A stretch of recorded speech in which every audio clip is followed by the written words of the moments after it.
नमस्कार। आज की वीडियो में हम बात करेंगे एक महत्वपूर्ण टॉपिक पर। यह टॉपिक जो है बीए, बीएससी, बीकॉम चतुर्थ सेमेस्टर के विद्यार्थियों के लिए महत्वपूर्ण है।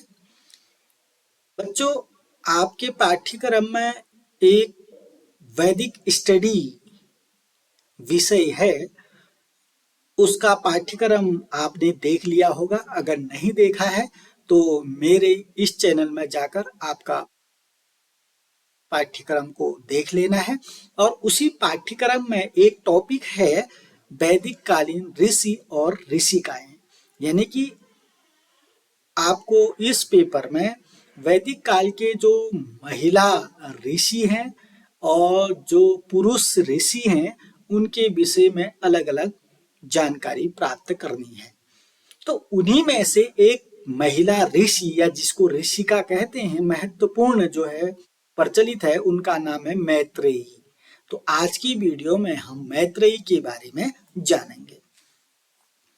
आपको बता दूं कि ये मैत्रेयी के बारे में जो पिछले साल वैदिक स्टडी का पेपर हुआ था एसएसजेयू में, तो उसमें भी इसको पूछा गया था।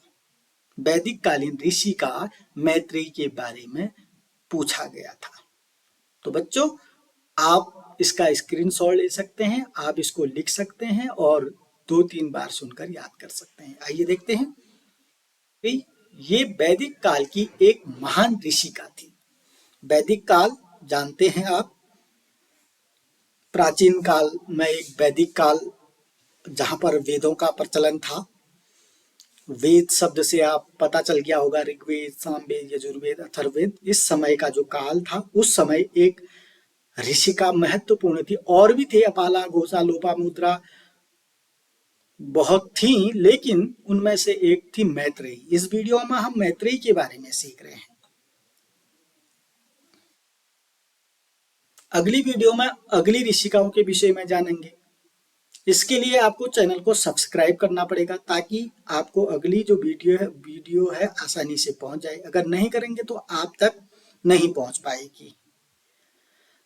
तो ये वैदिक काल की एक महान ऋषिका थी।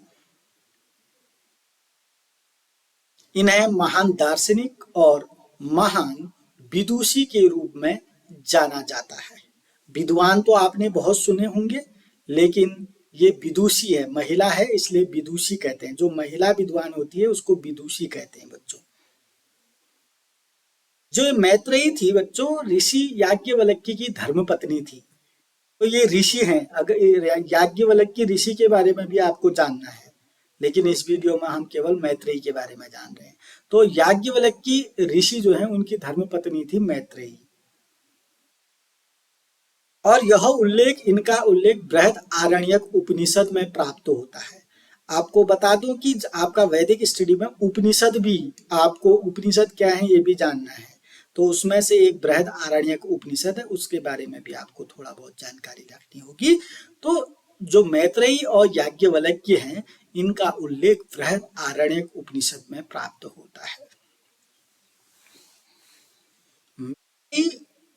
वेदों की ज्ञाता थी तथा व्याख्याता थी। अब वेदों का बहुत अच्छा ज्ञान था इनको, और वेदों की अच्छी तरीके से व्याख्या करना भी इनको आता था।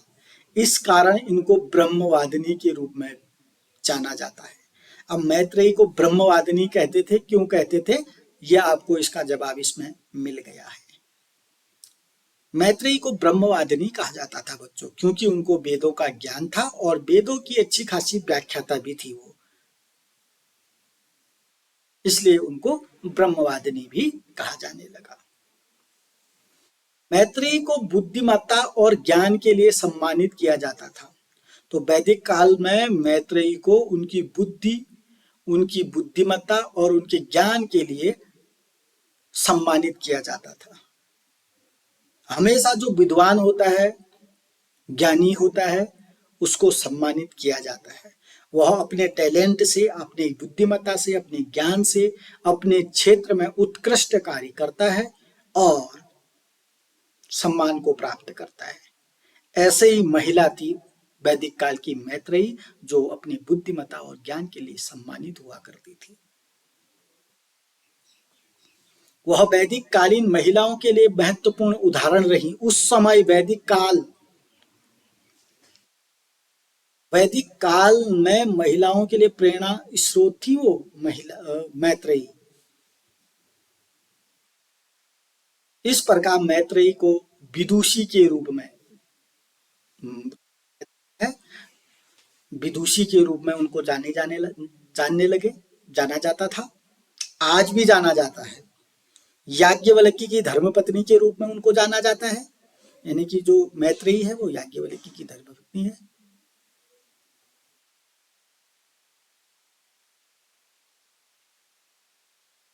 ब्रह्मवादिनी के रूप में,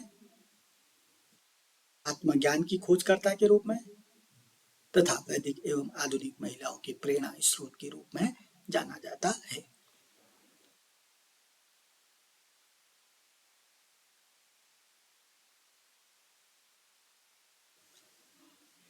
तो ऐसे ही अन्य ऋषिकाओं के बारे में आपको जानना है, अन्य ऋषियों के बारे में जानना है। एक बार वैदिक स्टडी का पाठ्यक्रम जरूर देख लें। अगर कहीं से प्राप्त नहीं होता है तो चैनल में जाकर के जरूर देख लें।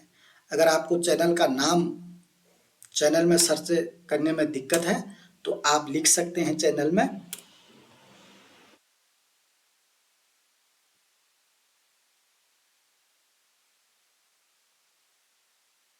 चैनल का नाम है महेश @123।